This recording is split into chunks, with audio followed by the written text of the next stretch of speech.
Did you know that Justin Fields has epilepsy?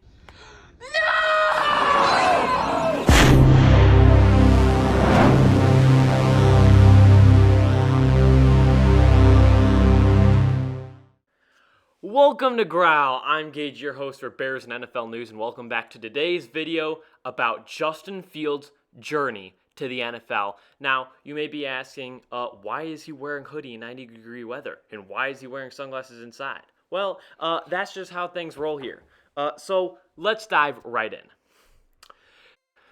Justin Fields attended Harrison High School in Kennesaw, Georgia, and it's safe to say that his sophomore and freshman season sucked. And it didn't help that Trevor Lawrence, yes, the Jaguars QB, played 30 minutes away in Georgia as well.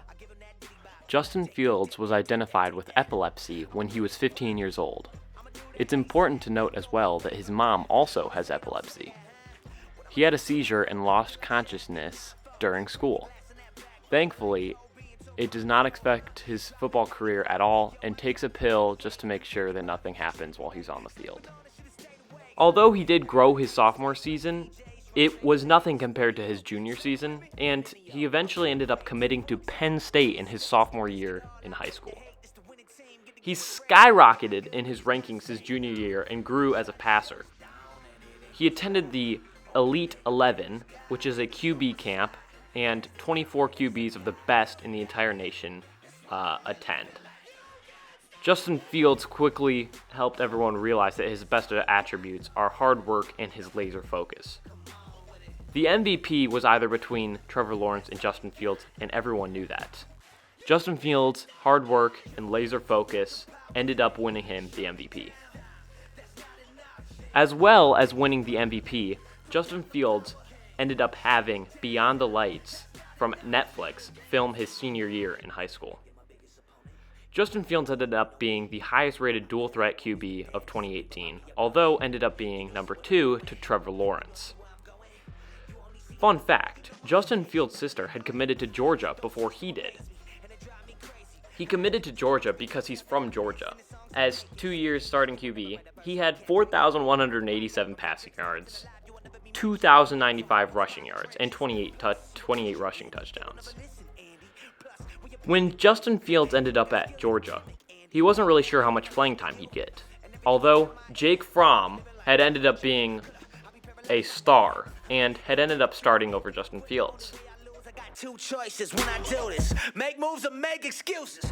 After a loss to Texas in the Sugar Bowl, Justin Fields transferred immediately. And it was hard to adjust to Ohio. It was cold and nobody really knew him. Meanwhile, Trevor Lawrence had succeeded on the national level as a freshman at Clemson. In fall 2019, Justin Fields was the starter at Ohio State University, and all of his talent started finally coming out. His success was almost a sigh of relief. When Clemson and Ohio State dueled, it was the matchup of a lifetime between Trevor Lawrence and Justin Fields. And in a brutal loss, Ohio State took the L to Clemson, 29-23. In fall of 2021, after COVID and the pandemic, Ohio State rematched Clemson, and this was a playoff game.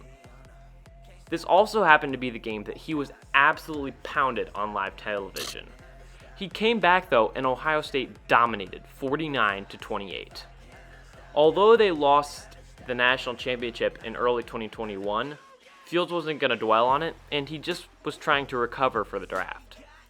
His draft stock somehow tanked, even though he ran a solid 4.44 at Pro Day. He ended up being drafted number 11 to the Bears and signed a 4-year, $18.8 million deal. Justin Fields first started in Game 3 and was sacked 9 times against the Browns. Although his first year was nothing to look at, year 2, he definitely improved. In Week 9 against the Dolphins, he broke Mike Vick's 20-year record with 178 rushing yards, the most for a QB in a regular season game. He also became the third QB to rush for 1,000 yards with 1,143 yards. Eventually, in 2023, Fields graduated with a degree in Consumer and Family Financial Services, and the Bears finished 6-11 and then 3-13 with Justin Fields as their QB. Justin Fields has been one of the most absolutely interesting prospects maybe of all time.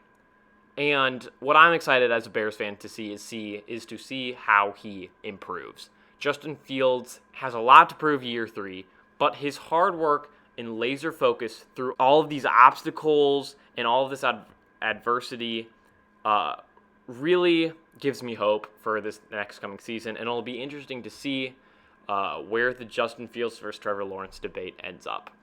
Thanks for watching this Growl video, and I'll see you next time on Growl.